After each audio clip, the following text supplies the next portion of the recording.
Hello, America, and to our friends around the world. Welcome to the Common Sense Show. We are the show that is freeing America one enslaved mind at a time. Thank you so much for joining us. Really good to be with you.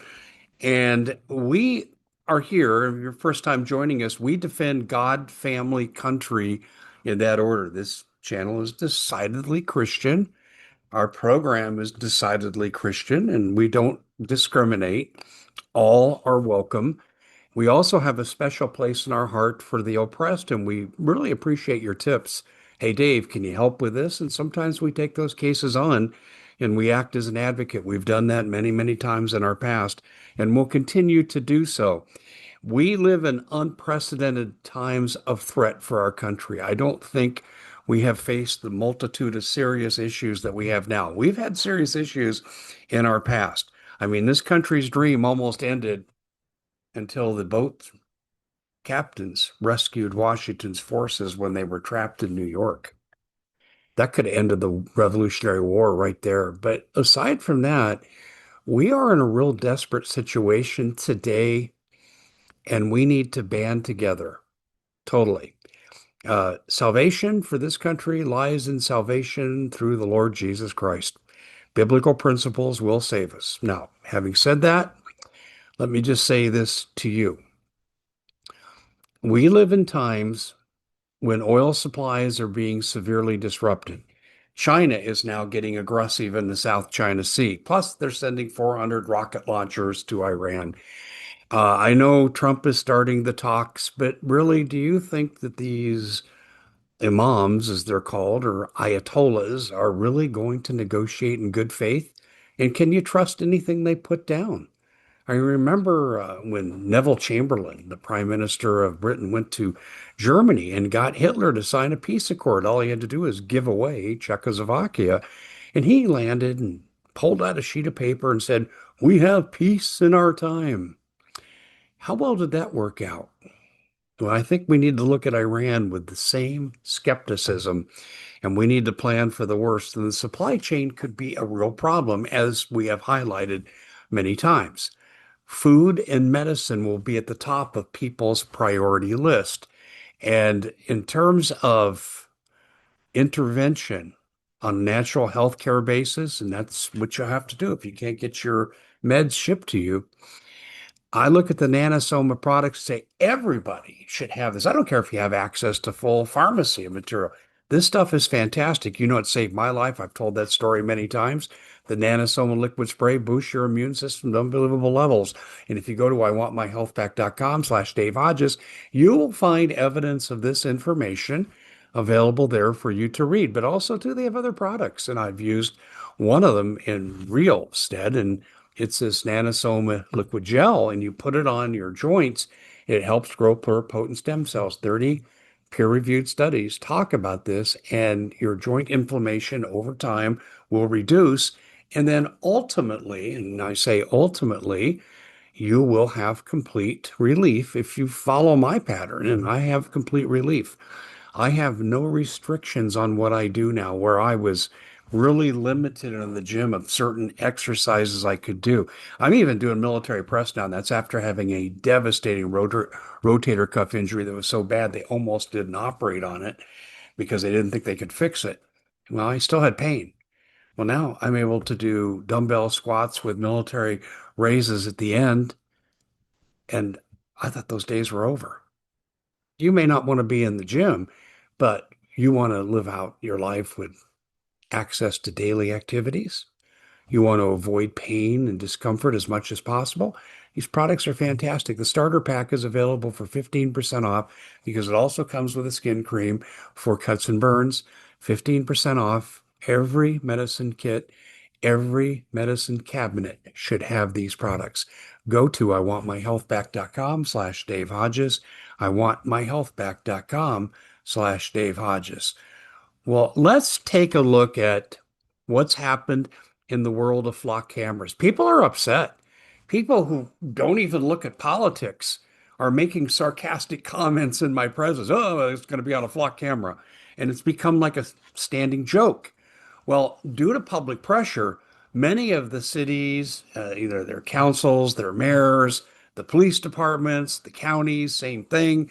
They're canceling their flock contracts. Oh, but wait, don't pop the cork on the bubbly. We don't drink on this show, but just an expression. Don't celebrate too soon, is what I'm telling you. And the reason I say that is because they're going for another alternative. Denver and Douglas County, which incorporates from basically southern suburbs of Denver, Littleton, and so forth, all the way down to the edge of Colorado Springs, Douglas County, along the I-25 corridor. They got rid of their flock cameras, and the people are, hooray, hooray. We've taken one step back from going into a police state. This was the general consensus. Well, unfortunately, the celebration is a little bit too premature.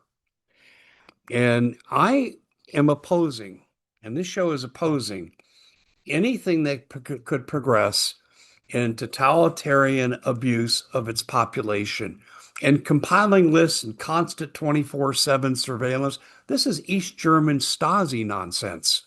This is KGB Soviet style Russia. We don't want that here, but it's coming. So we stood up against Flock. Flock is now diminishing, but something has taken its place. It's called Axon. And Axon is a sophisticated company. Flock acts like a little startup company. They're unprofessional. Their CEO is, I'm trying to think of the right term without cussing or being overly sarcastic, but he said anyone who opposes Flock is a terrorist. Well, actually, we, the public, Mr. CEO, view your activities as terrorism, constant spying on innocent people without probable cause or warrant. Yeah, that's in my book, terrorism. It's called a police state. Well, Axon has come along and they're the sophisticated company. They already have contracts for police body cams, for the taser guns. And now they're moving in to replace Flock, and they're a whole lot worse. So be careful what you wish for when you get rid of Flock because the replacement is much worse. Drones following cars, snapping photos of speeding and sending tickets to, or notification to where tickets can be sent to the owners. And they're looking for intersection violations. So if here's the line, the nose of your car is just slightly over, but if you don't clear the red light completely, even though you entered it, and we know about the quick yellows, right? When they first got the traffic cams, that was exposed as a scam. Remember that? And we had a big deal here about that in Mesa, Arizona, in the Phoenix area. Well, we're looking at the same possibility for abuse again. They are after us with these drones, but it's not just drones. With the license plate readers, they have facial recognition.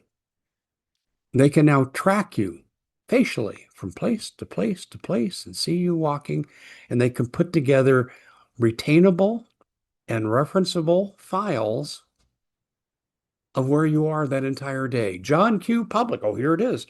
He drove to here, got out of his car, walked to here, and came back. Tell me why that's the state's business. Is he suspected of being a drug dealer? Right? A terrorist? Well, then I would understand you put someone under surveillance. But John Q. Public? I don't think so. And see, this is where it gets dangerous. There are people in this country who have and have to some degree taken away your rights. Freedom of speech, Second Amendment, due process, search and seizure, which all this stuff violates in the Fourth Amendment. And we should all be concerned with the erosion of liberties or even the potential erosion of liberties. Freedom is not free, and the people have to stand up and demand that things not go forward with this. But they are data collecting. They're making Flock look like child's play. They're data collecting an unbelievable amount of information on every single person. And they have no data that tells you who they give the information to. We know it goes to marketers. This is how they make their business. And this is also too, once they identify you, they get your email address. Now you're sitting at your dinner table and say, "Oh, I think it'd be fun to go on vacation to Maui." And then all of a sudden you got 10 ads on all your phones that were in the room for Maui. And this is part of that process now. But here's what really scares me. There are people who hate Christians. There are people who hate Jews. There are people who hate people of the Muslim faith. And they would have no compunction, given evil nature of some of these people, to ban, abuse, and do the worst that we've seen in history to groups that they don't agree with, whether it be ideological, political, religious, ethnic. It sets the stage for future abuse, and it gives certain people in government access to technology that only Hitler could dream about, Stalin could dream about. And this should bother every one of you. This is an unwarranted intrusion. And now they're doing predictive policing. Yeah, I've covered this. New Orleans, prime example. And they'll station police in areas, well, oh, we think a crime can happen here according to our computers. And they begin to profile people by race. And this, there's already been lawsuits on this in New Orleans, thanks to the ACLU. And I'm not a big fan of the ACLU, but occasionally they do get it right. And they got this right. Do you want to live in a society that's like the movie Minority Report with Tom Cruise? I don't. Do you want to risk that the wrong people will ever maintain control or get control of our government and abuse us using this technology based along discriminatory lines? I don't want to risk that. Do you? And do you know who else is involved in this? And this is some things that you can do, and I'll get into that here in a second. HOAs love these things. They're contracting with Axon and Flock to spy on their neighbors looking for, oh, I'm sorry, our aerial photo showed that you're growing the wrong kind of plant in your backyard. Do you really want to live in? This is why my wife and I refuse to live under an HOA, because to me, they're like little Soviet Union organizations. And I mean just about all of them. I know hardly anyone that has an HOA that's happy with it. You know, you fly the American flag, you get a ticket. Yeah, that's right. What do you think? What do we do? What are we going to do about this? Well, there are some things you can do. Number one, you have to go to city council meetings. And then you need to ask some questions.